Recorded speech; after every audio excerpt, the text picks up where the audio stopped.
हाल ही में कांग्रेस नेता अधीर चौधरी ने एक प्रेस कॉन्फ्रेंस में कांग्रेस और लेफ्ट पार्टी के गठबंधन की घोषणा कर दी है। उन्होंने बताया कि अगले असेंबली इलेक्शन में कांग्रेस और लेफ्ट पार्टी साथ मिलकर बंगाल के अगले विधानसभा चुनावों में लड़ेंगे।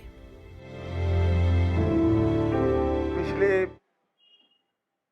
विधानसभा चुनाव के मुताबिक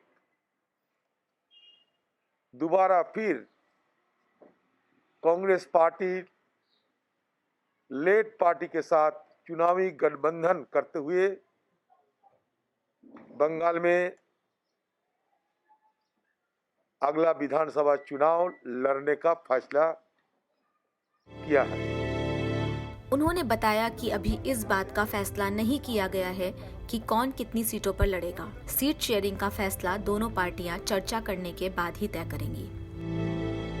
ये अभी तक इस विषय पे फैसला नहीं हुई है, लेकिन हम गठबंधन चुनावी गठबंधन हम लोग करने का फैसला कर लिए है और एक साथ मिलके ये चुनाव में हम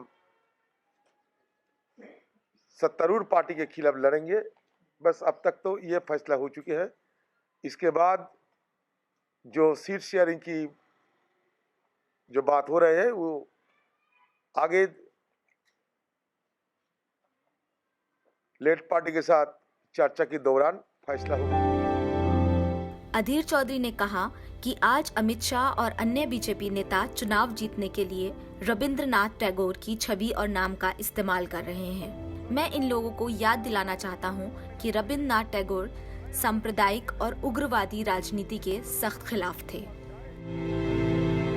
आम लोगों की मन में जो रविंद्रनाथ टैगोर के लिए जो श्रद्धा है उसको इस्तेमाल करना चाहते हैं सामने रविंद्रनाथ टैगोर को रखकर। रविंद्रनाथ टैगोर जी को नाम को जिक्र कर सामने उनको रखकर ये चाहते हैं कि बंगाल में अगले चुनावी जंग में उन्हें कोई फायदा मिले।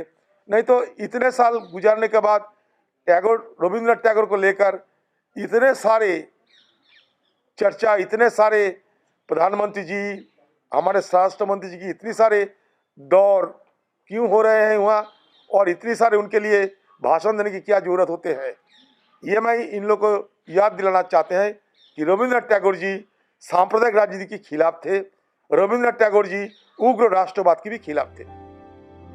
अधीर चौधरी ने ममता सरकार पर धावा बोलते हुए कहा कि बंगाल में बीजेपी को कोई नहीं जानता था, पर आज ममता सरकार के कारण बंगाल में बीजेपी अपने पैर पसार रही है।